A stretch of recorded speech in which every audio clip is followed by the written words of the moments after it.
Newborn babies ಅಲ್ಲಿ ಈ ಕೆಲವೊಂದು ಲಕ್ಷಣಗಳು ಕಾಣಿಸ್ಕೊಳ್ತಾ ಇದ್ರೆ ಹೆದರ್ಕೋಬೇಡಿ. ನಾನು ನಿಮ್ಮ ಮಕ್ಕಳ ಡಾಕ್ಟರ್ ಸುನಿಲ್. ಈ ವಿಡಿಯೋನ ಲೈಕ್ ಮಾಡಿ, ಶೇರ್ ಮಾಡಿ, ಫಾಲೋ ಮಾಡಿ. ಮೊದಲನೇದಾಗಿ ನ್ಯೂಬಾರ್ನ್ ಬೇಬೀಸ್ ಸ್ನೀಸಿಂಗ್ ಮಾಡ್ತಾ ಇರತ್ತೆ, ಅವಾಗ ಸೀನ್ತಾ ಇರತ್ತೆ. ಇದು ನಾರ್ಮಲ್. ಮಗುಗೆ ಏನಾದ್ರೂ ಮೂಗಲ್ಲಿ ಡಸ್ಟ್ ಹೋದಾಗ, ಗಾಳಿ ಬೀಸಿದಾಗ, ಫ್ರೇಗ್ರೆನ್ಸಸ್ ಅಥವಾ ಪರ್ಫ್ಯೂಮ್ ಯಾರಾದ್ರೂ ಹಾಕಿದಾರ ಅಂತಂದ್ರೆ ಸೀನ್ತಾ ಇರತ್ತೆ.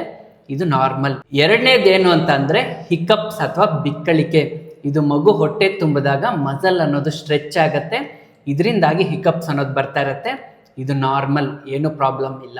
ಮೂರನೇದು ಮಗು ಯಾನಿಂಗ್ ಮಾಡ್ತಾ ಇದೆ, ಆಕಳಿಸ್ತಾ ಇದೆ. ಮಗುಗೆ ಎಸ್ಪೆಷಲಿ ನಿದ್ದೆ ಬಂದಾಗ, ಇಲ್ಲ ಅಂದ್ರೆ ನಿದ್ದೆಯಿಂದ ಎದ್ದಾಗ ಮಗು ಯಾನಿಂಗ್ ಅನ್ನೋದು ಮಾಡ್ತಾ ಇರತ್ತೆ. ಇದು ನಾರ್ಮಲ್ ಇರುತ್ತೆ. ನಾಲ್ಕನೇದು ಮಗುಗೆ ನೋಸ್ ಬ್ಲಾಕ್ ಆಗಿ ಗೊರ ಅಂತ ಸೌಂಡ್ ಬರ್ತಾ ಇರತ್ತೆ. ಇದು ಕೂಡ ನಾರ್ಮಲ್. ಮಗುಗೆ ಮೂಗು ಮತ್ತೆ ವಿಂಡ್ ಪೈಪ್, ಉಸಿರಾಡೋ ಪೈಪ್ ಅನ್ನೋದು ತುಂಬಾ ಚಿಕ್ಕದಾಗಿರುತ್ತೆ. ಸ್ವಲ್ಪ ಮ್ಯೂಕಸ್ ಸೆಕ್ರಿಷನ್ಸ್ ಏನಾದ್ರು ಬ್ಲಾಕ್ ಆಗಿದೆ ಅಂತಂದ್ರೆ ಈ ತರ ಸೌಂಡ್ ಬರ್ತಾ ಇರುತ್ತೆ. ನೀವು ಸಲೈನ್ ನೇಸಲ್ ಡ್ರಾಪ್ಸ್ ಅನ್ನೋದು ಕರೆಕ್ಟ್ ಆಗಿ ಹಾಕ್ಬೇಕಾಗತ್ತೆ. ಐದನೇದು ರಿಫ್ಲೆಕ್ಸ್ ಅಥವಾ ಪೊಸೆಟ್ಟಿಂಗ್ ಅಂತ ಕರಿತೀವಿ. ಇದು ಮಗು ಹಾಲು ಕುಡಿದಿದ ತಕ್ಷಣ ಸ್ವಲ್ಪ ವಾಮಿಟ್ ಮಾಡ್ತಾ ಇರತ್ತೆ, ಸ್ವಲ್ಪ ಕರ್ಡ್ ತರನು ವಾಮಿಟ್ ಮಾಡ್ತಾ ಇರತ್ತೆ. ಇದು ನಾರ್ಮಲ್. ಆರನೇದೇನು ಅಂತ ಅಂದ್ರೆ ಮಗು ನಿದ್ದೆ ಮಾಡ್ಬೇಕಾದ್ರೆ ಸ್ಮೈಲ್ ಮಾಡ್ತಾ ಇರತ್ತೆ. ಬೇಬಿ ಡೀಪ್ ಸ್ಲೀಪ್ ಅಲ್ಲಿ ಇದ್ದಾಗ ಬ್ರೈನ್ ಡೆವಲಪ್ಮೆಂಟ್ ಚೆನ್ನಾಗಿ ಆಗ್ತಾ ಇರತ್ತೆ.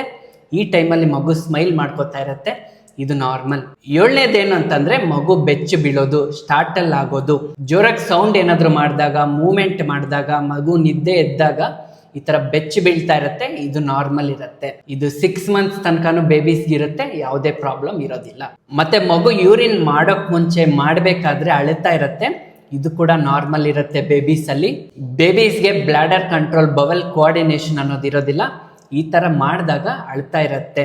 ಮಗು ಯೂರಿನ್ ಏನಾದ್ರೂ ಫ್ಲೋ ಕರೆಕ್ಟ್ ಆಗಿಲ್ಲ, ಡ್ರಾಪ್ಸ್ ತರ ಮಾಡ್ತಾ ಇದೆ, ಅಳ್ತಾ ಇದೆ ಅಂತಂದ್ರೆ ಪೀಡಿಯಾಟ್ರಿಷಿಯನ್ ನ ಮೀಟ್ ಮಾಡ್ಬೇಕಾಗತ್ತೆ. ಈ ವಿಡಿಯೋ ನಿಮ್ಗೆ ಯೂಸ್ಫುಲ್ ಆಗಿದೆ ಅಂತ ಅನ್ಕೊಂಡಿದ್ದೀನಿ. ಯೂಸ್ ಆಗಿದ್ರೆ ಲೈಕ್ ಮಾಡಿ, ಶೇರ್ ಮಾಡಿ, ಫಾಲೋ ಮಾಡಿ. Thank you. Stay safe, stay